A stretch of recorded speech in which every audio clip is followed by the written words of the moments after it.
firemen can be hazardous and dangerous. They're trained, they're competent, they have PPE. Snow truck plows in the wintertime can be hazardous. There's lots of hazardous jobs, but when you have the right equipment, tools, training, and competency, they don't have to be dangerous. Hey, and welcome to the Electrical Safety Podcast. I'm your host, John Travis, and today I've got Barry Fraser with me. This is Barry's second time on the show, and we were having a conversation the other day and just thought it'd be good to maybe sit down and record it. A lot of good learnings here that people could kind of benefit from. So, Barry, thanks again for coming on the show. Oh, thanks, John. Nice to be here again. And I'll just apologize to everybody now. I got a bit of a head cold, so my voice sounds a little funny, but hopefully Barry does most of the talking here, so we should be good. The first one we were kind of, curious about, and Barry and I were chatting on was, what he kind of sees, maybe through doing different training sessions and that, but just behavior and attitude of electrical workers in general towards safety and PPE. So if you could just speak to that for a moment, Barry. Yeah, and it kind of starts from a lot of experience. Like, as I mentioned before, I was on the CSA Z462 technical committee from the start through about 5 years, 2 or 3 different editions.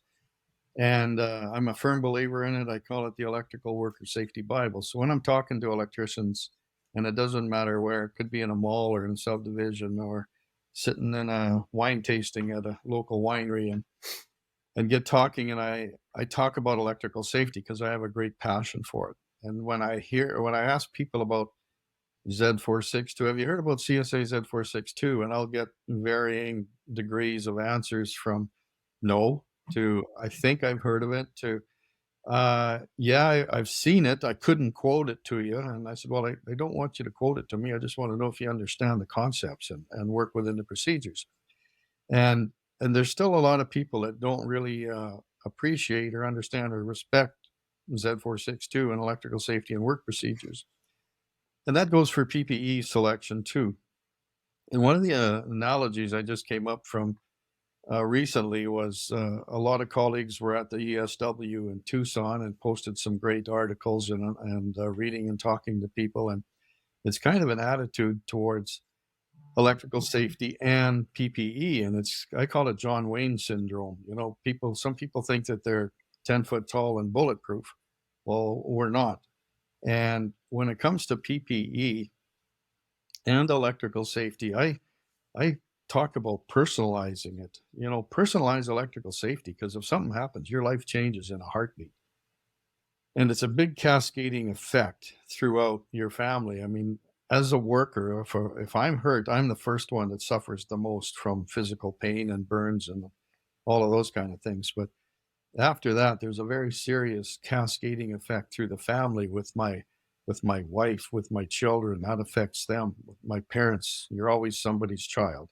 So your parents are affected, your siblings, co-workers, and it can change your life forever. You may not be able to tie your shoes again. You may not be able to comb your hair again. So, I worked with a gentleman one time when we were working on electrical arc hazard committee in Alberta a few years ago for Z462, and he made a comment that said, at the end of our careers, it would still be nice to be able to, comb your hair, walk along the beach in Mexico holding your partner's hand, or throw a stick for the dog. And if we're involved in some of these terrible incidents, that changes in a heartbeat. We have to, if we look on YouTube and look at stories like Donnie's story and a few others there, and Donnie makes a quote, and I use that, is none of us get up in the morning to go to work to make a mistake and do something wrong to get involved in a shock or an arc hazard incident. So human error is a huge, huge factor in a lot of these incidents. And when you start studying human error, it has so many different aspects to it. Some are positive, some are negative. People have marital problems. Their mind is not on work. Somebody might have a brand new baby at home and it's crying, and I've been through that. So you don't get sleep. Somebody's going on a vacation, so they're all excited and mind aren't on task. And I can remember a colleague of mine one time who was a great guy, and we worked together. And all of a sudden, I noticed he wasn't himself, and he was making errors. And I just took him aside one day and said, "Hey, buddy, what's going on?" And that's, I found out the guy was going through a divorce, and it was nasty, and he had all of these personal problems. So human performance and human error are huge. Pressures from work, pressures from bosses with respect to, oh, the machinery is down and we got to make a quota. We need so many barrels of oil, or we need so many feet of boards, or so many gadgets. That doesn't matter when it comes to electrical safety or your own personal health, because we got to look after ourselves. It's our responsibility to look after ourselves. Hmm. So there's so many different things come into human performance and human error. Yeah, and then we were chatting there, and you kind of mentioned along the lines of PPE, how you know what the hazards are that you're dealing with. You're an electrician, you got arc flash, and you got shock hazard. Yeah. Why don't you just bring the PPE in the first place? And so maybe you want to walk us through that analogy, maybe with the firefighters and how that works and the thought process there. Yeah, you bet, John. So what came to my head recently was, after studying a lot and listening to a lot of people, was when I say attitude towards PPE. Some people think you're a hero or they're a hero if you go in and you're not wearing gloves and you do it hot and all of these crazy things. Well, we don't live in that world anymore. And the analogy I used was a fireman, for instance. And that's a really good one for me, because when the firemen are at the station and when that alarm rings, they jump up, they put on their bunker gear, they go and jump on the truck and head to a fire emergency of some sort. So they don't stop and do an analysis and look at a chart and go, am I going to a barbecue fire in a backyard, or if somebody's got a campfire going, or am I going to a fire in an apartment building, a house is on fire? They're prepared right off the giddy up for some serious business. And I'm not suggesting that everybody jumps up and put on a calorie or a 40 cal suit to go out the door. If we're doing construction work and we're doing dead work and we're running conduit or tray cable and all of those things, we're doing cold construction.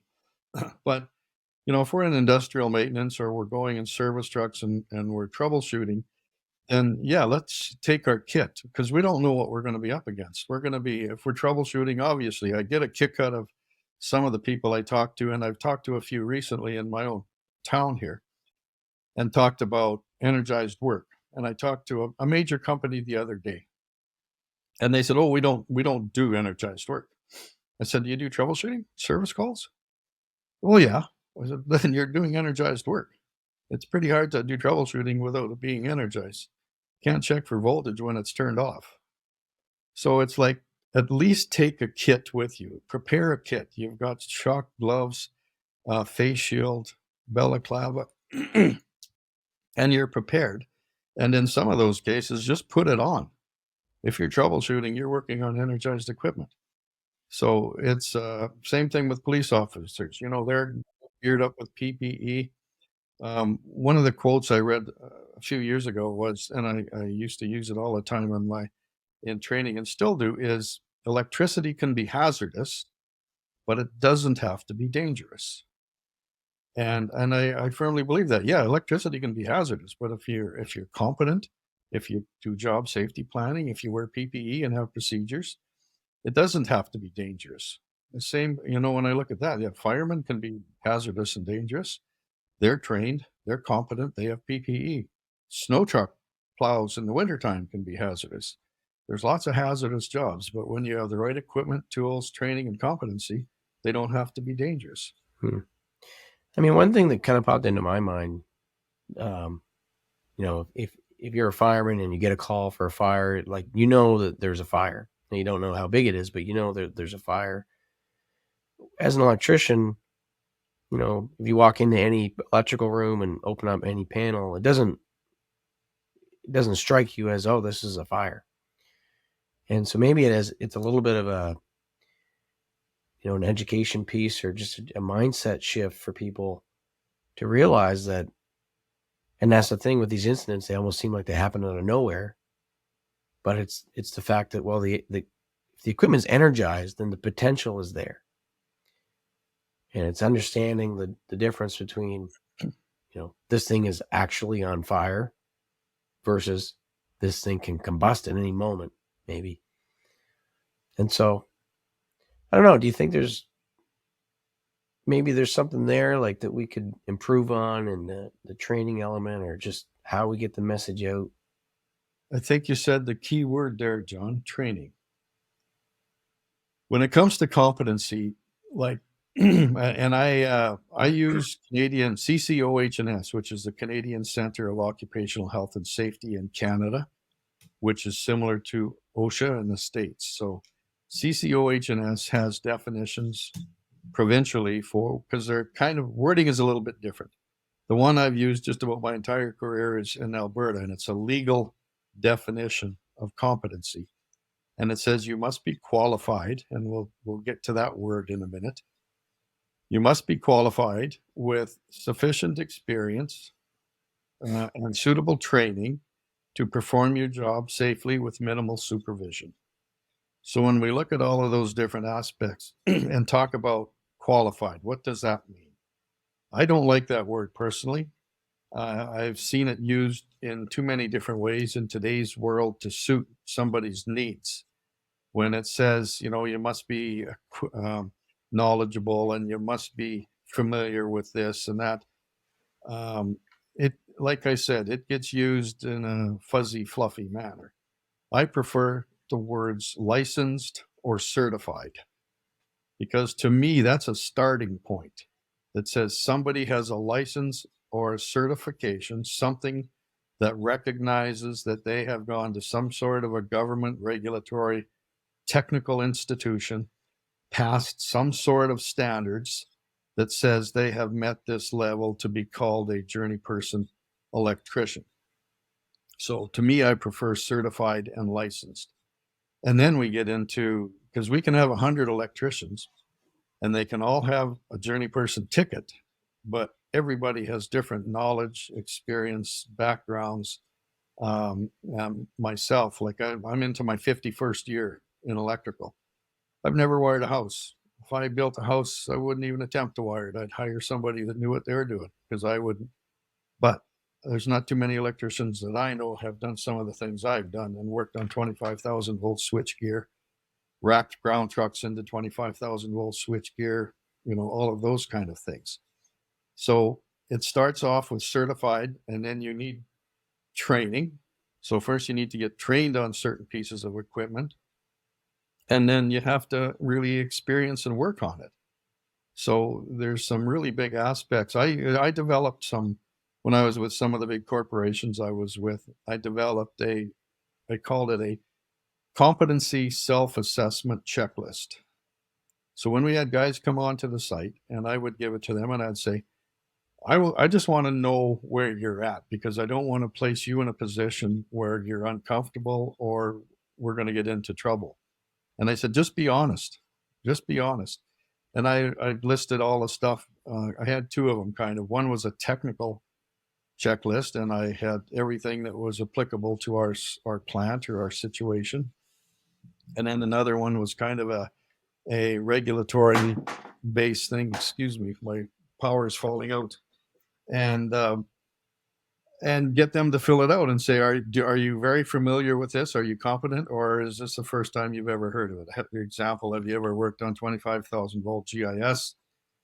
Have you ever worked on 5 kV arc resistance? Are you familiar with Z462? Do you know all of the OH&S standards? Are you familiar with them? Have you worked on UPS systems, PLC, HMI? And I said, just be honest, because we don't want to put you somewhere you don't want to. And guys would say, I just want to run tray and pull cable, and that's cool too. So everybody has to be honest within themselves and what they're doing, and competency is a big part of that. And the other aspect of that is, if something ever goes wrong, where there's an accident or an incident, and OH&S gets involved, electrical regulatory bodies get involved and come into a facility, one of the first things they're going to want to see is, show me the qualifications, show me the competency training matrix for these people, show me the permits. So it all kind of comes down to, right to when you bring people in and start the recruiting process and get everybody in the right position based on their qualifications, their certifications, their skills, and their experience and training. So this is something that I think about quite often. You review some of these incidents and you have people that were, 15 years experience. They've got all the qualifications. They've got the schooling. They've got the experience. They know the work. They know the work that they're doing. And they still find themselves in an incident. And I've even reviewed incident reports where they interview the person afterward and he says like, oh yeah, I knew I should have been wearing my gloves. I knew I should have had PPE, but I didn't want to go back to so, we were kind of talking about human performance earlier or behavior. And so, it's kind of like a circle because you most times seem to have people who are actually competent, but then they're just making these decisions, So we train them on competency. We train them on technical know-how. We train them on the things to do. What can we do to help them change their behavior? I think in those kind of situations, and I agree with what you're saying, because I've watched some of these videos and talked to people, and just what everyone says, I knew I shouldn't have done that. I knew better. So then you get into the human error. Well, where was your head at? Why did you do that?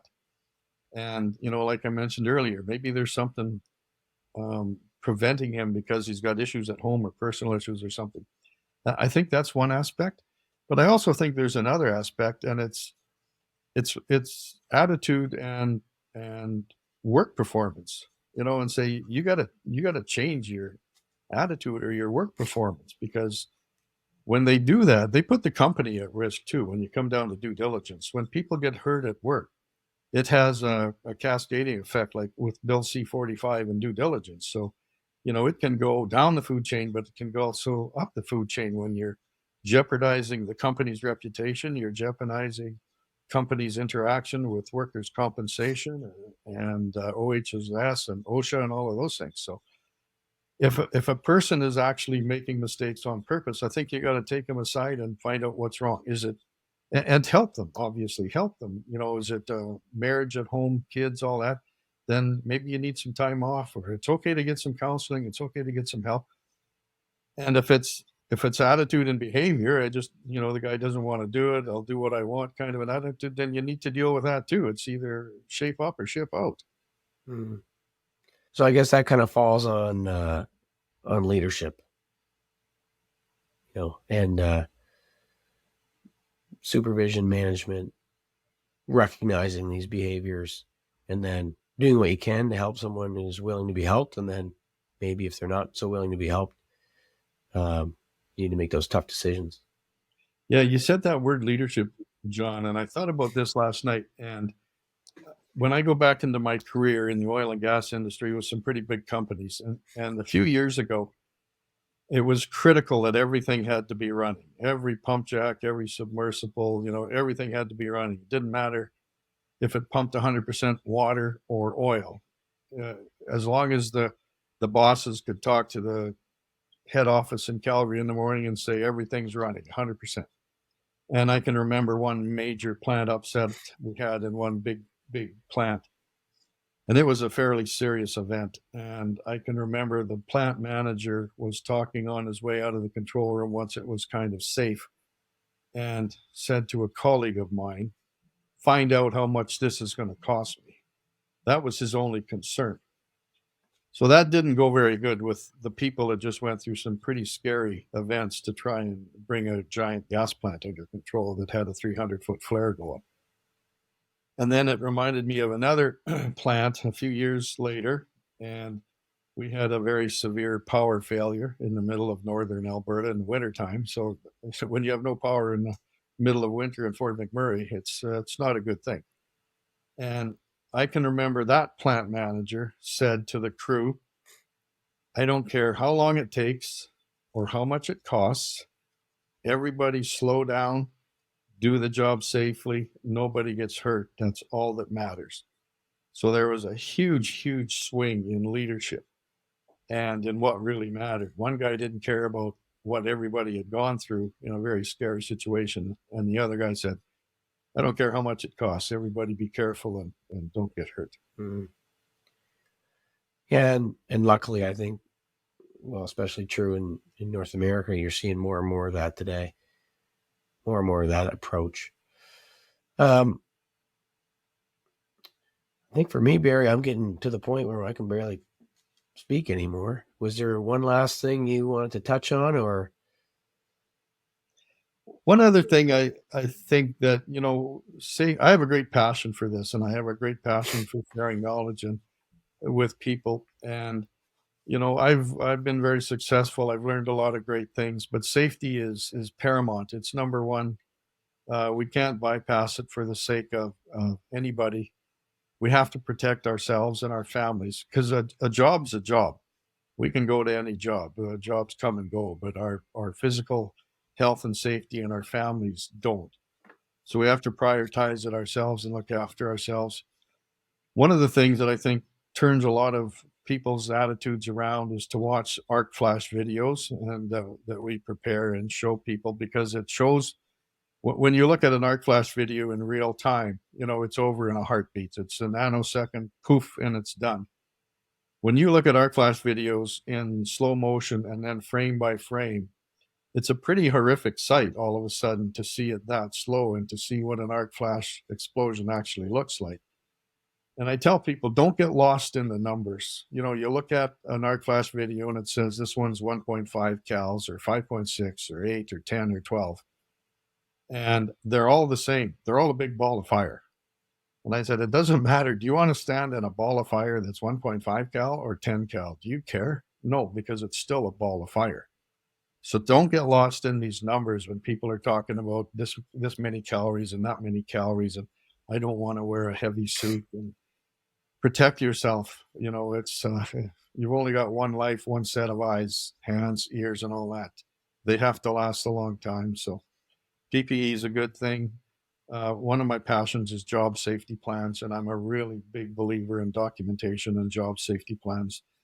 When you're doing critical tasks, a job safety plan is absolutely paramount, and it has to be detailed and include everything and everybody who's doing the task, what the procedures are, PPE tools, all of those kind of things. So they're critical, and I've done a lot of major energizations of new equipment at 5,000 and 25,000 volt level. It's pretty detailed planning. You need, and it's okay to have somebody help you. 2 or 3 minds are better than one. So, yeah, documentation, job safety plans, PPE, and communications and competency, key factors in electrical safety. Oh, that's perfect. Thanks again, Barry, for coming. And it's always a pleasure. My pleasure. Thanks, John. Get better.